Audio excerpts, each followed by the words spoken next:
déployés dans l'est de la RDC, une réponse régionale aux côtés du Congo. Les chefs d'État ont approuvé cette mesure. Aussi, l'Union africaine décide d'organiser un sommet SADC-CEAC-CIRGL pour coordonner les forces. Félix-Antoine Tshisekedi Tshilombo a pris part à ces sommets. Reportage de Fanny Kikoufi.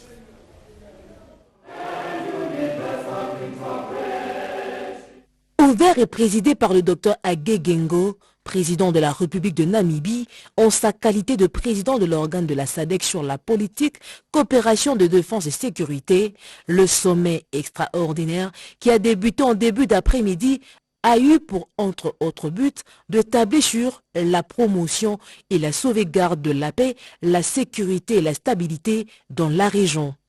Raison majeure de l'évaluation de la situation sécuritaire alarmante à l'est de la RDC. Les travaux du sommet en format 1+6 ont connu la participation des présidents de la République démocratique du Congo, Félix-Antoine Tshisekedi Tshilombo, Hage Geingob de Namibie, Cyril Ramaphosa de l'Afrique du Sud et le Dr Samia Suluhu Hassan de la République unie des Tanzanie. Les chefs d'État de Malawi, l'Angola et la Zambie ont délégué leurs représentants. Une brève réunion, mais couronnée des succès pour la République démocratique du Congo à travers son président Félix Tshisekedi.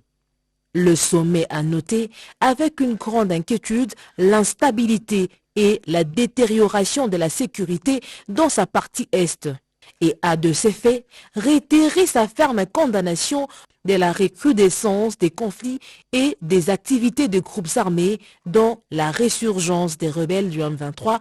Le sommet a également appelé à un soutien régional immédiat au gouvernement congolais pour faire face à la situation sécuritaire avant les élections nationales prévues en décembre 2023.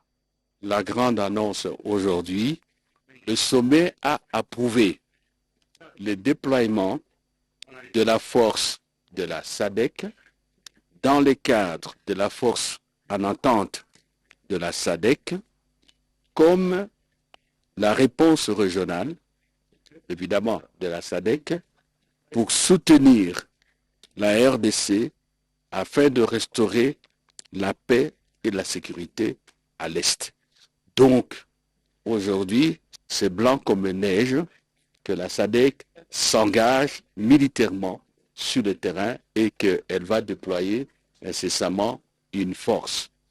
Un autre élément qui n'est pas moins important, c'est que la SADC a recommandé, ça se trouve dans le communiqué, que la RDC réunisse toutes les conditions requises pour un sommet de coordination de tous les intervenants, de tous les acteurs internationaux sur le terrain afin d'arriver à une action efficace et harmonisée. Et sur ce point-là, nous venons de recevoir, il y a quelques minutes de cela, un message réconfortant de notre ambassadeur en Éthiopie et représentant permanent près de l'Union africaine, l'ambassadeur Jean-Léon Ilunga-Ngandu, que l'Union africaine a enfin approuvé l'idée d'organiser un sommet des chefs d'État, un sommet réunissant, un sommet quadripartite réunissant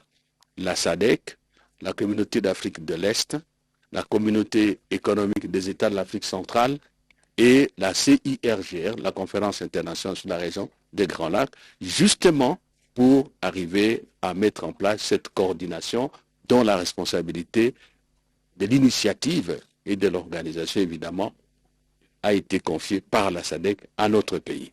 La diplomatie de la RDC, conduite par le chef de l'État, de main de maître, est en train d'avancer. Et si nous nous impliquons, nous tous, et ce qui est très important, parce qu'on ne cultive pas toujours son champ pour nourrir ses enfants avec la houe et la machette du voisin. Si tout le monde s'implique, comme on le fait dans un élan patriotique, autour du chef de l'État, pour soutenir nos forces armées, pour soutenir son action diplomatique, je crois que vous voyez ce que je veux dire. Nous allons gagner et nous gagnerons. Avec le déploiement d'une force SADC à l'est de la RDC, la paix et la sécurité seront sans doute rétablies. Au pays, les recherches